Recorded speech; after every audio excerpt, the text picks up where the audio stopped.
Okay, how's everybody today? Another beautiful day out here. Anyways, a couple little side stories before we start rolling here, boys. Um, the other day I had to phone the government of Canada to get some bank accounts changed for Savannah's money. They family allowance. I call it stud fees, but whatever. Anyways, that's how fucked up the world's getting. I'm on the phone, and of course you're on hold, and of course it comes on there. All fucking conversations, whatever, will be recorded. And when you're on hold, they're recording. What the fuck is that? So,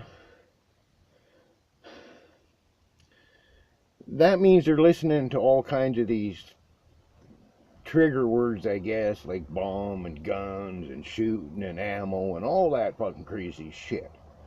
So if you watch my fucking video, Problems with a Killer, I put that up on the computer and I let the whole video run right into my phone. I figured that'll fuck them. And, the boy's getting out of prison today. That's fucking good. I'm going to try and get him here in the studio. We'll talk about some things that we've been through. Like the night I had to pull a knife on the crazy little bastard. But anyways, let's get to it. Let's roll, boys. Buckle up and driving. Okay. I'm going to have a couple stories about the orchard. I was there for 3 years, so obviously there's going to be some stories with that. And we're going to have a couple stories when I was doing security. Anyways, in the orchard I run, it's like in the city. My property on one side was bordered completely by a subdivision. I got some stories about that. Anyways, so before I come there, people used to come out to the city and go in the orchard and party all the fucking time, right? And they just make a fucking mess and shit like that. So I had to put a stop to it. It took me about 6 months. One night, my dog's making noise, and I got a dog. He's half wolf, half Rottweiler. Good boy, good fucking dog, man. Anyways, I know there's somebody in the orchard, right? So I grabbed the dog. We head into the fucking orchard. Now remember, folks, in parts of my orchard at nighttime, when it's summer and they're full of leaves, there's 60, 70-year-old trees there. You can't see nothing. There's no starlight, there's no moonlight or nothing. Anyways, we come across this pickup, and I'm standing maybe 4 feet away from the fucking truck, because they can't see me. And there's 3 guys in there, and I'm standing there waiting, till I see the 3 lighters light, hit the fucking crack pipes. As soon as the lighters went out, I had my dog's head right in the fucking window. What the fuck are you doing? Man, you should have seen some motherfuckers. They were still fucking rushing from their fucking hit. They got out there in a big hurry. Another time. Dog's making noise again, so I know there's someone in the orchard. Fuck this terrible dope, boy. Good dope, but it won't keep burning. Anyway, this in the winter time, there's about 6 inches of snow on the ground. So I'm going up in the orchard and I see this pickup stopped in between the rows of trees, and there's 2 guys out on each side of the pickup having a piss. Well, I got my fucking Joey with me and the female Malamute I had. I said, get them, boys. These 2 dogs come running up on that truck. They don't make no noise. They don't bark. They don't growl. They don't do fuck all. They're just there. Well, these 2 guys seen these dogs, and they didn't even zip their pants up. They jumped in that truck and got out of there so fucking fast. They're probably pissed all over themselves. Okay, some security stuff. Well, one night, as you know, my son Rick worked for me. And this apartment building we were taking care of was big, and they were building in stages, of course, right? So maybe part of the top floor was built, and you know, stuff like that. So he phoned me up one night and he said, Dad, there's people in the building. I said, okay, I'll be right there. So we go there, and we don't really know where they are, but it's a big complex, man. So we're up on the 4th floor of one of the buildings, and we can see these little cocksuckers down on the 1st floor fucking around, right? Well, I says to my son, I says, you go around out front, make sure they fucking see you, hear you. I said, they're going to go out the back.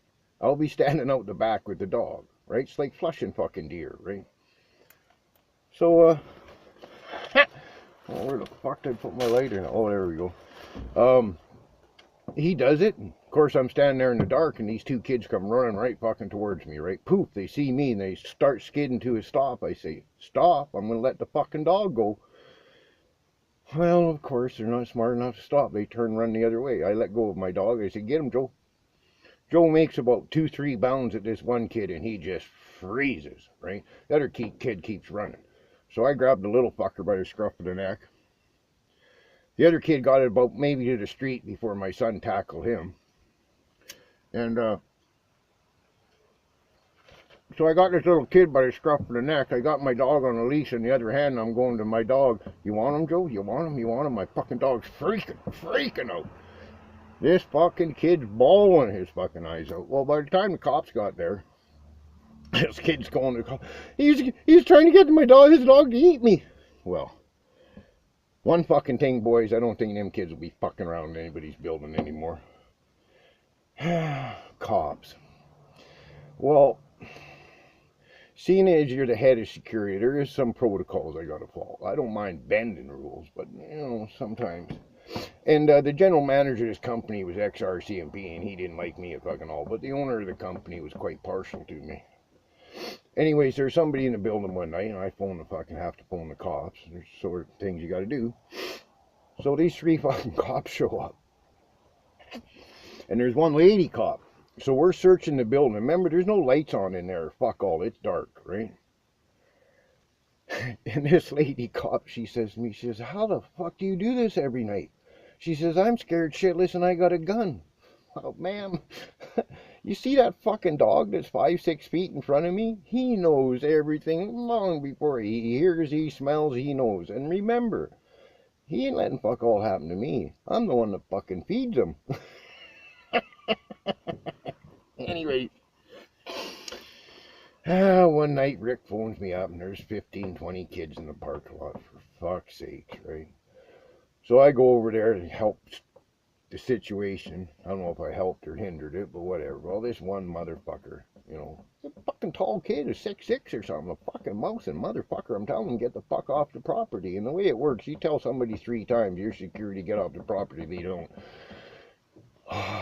All the rules wash away. Do what you gotta do. So I nailed this cocksucker right in the fucking yap. Well, fuck. All these kids jumped us. My kid... I got a kid on the ground. There's 2-3 kids on my back. My kid's fucking pulling them off me. Anyways, of course, the cops do show up, right? They do fuck all. Like, what the fuck's the sense, man? Not a fucking thing. But anyway, they're gonna charge me with assault, the stupid pricks. Oh, well. And I hope everybody's doing good today, and all the new people that come over here, I appreciate it, of course, believe me. And I got lots of stories about all kinds of things, so in the comments you want to hear more stories about anything, just let me fucking know. And I'm out here a little early this morning because I gotta go deal with the drug treatment center today and newspapers and all that. I guess I'll have to shave then. So I got to be really politically correct today. So,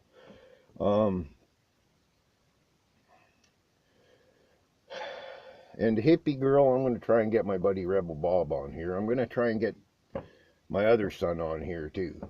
The girl, well, we can't do fuck all about her. She's gone for about 7 fucking years now. Silly bitch. Anyways, you guys have a kick-ass day, and we'll see you tomorrow morning.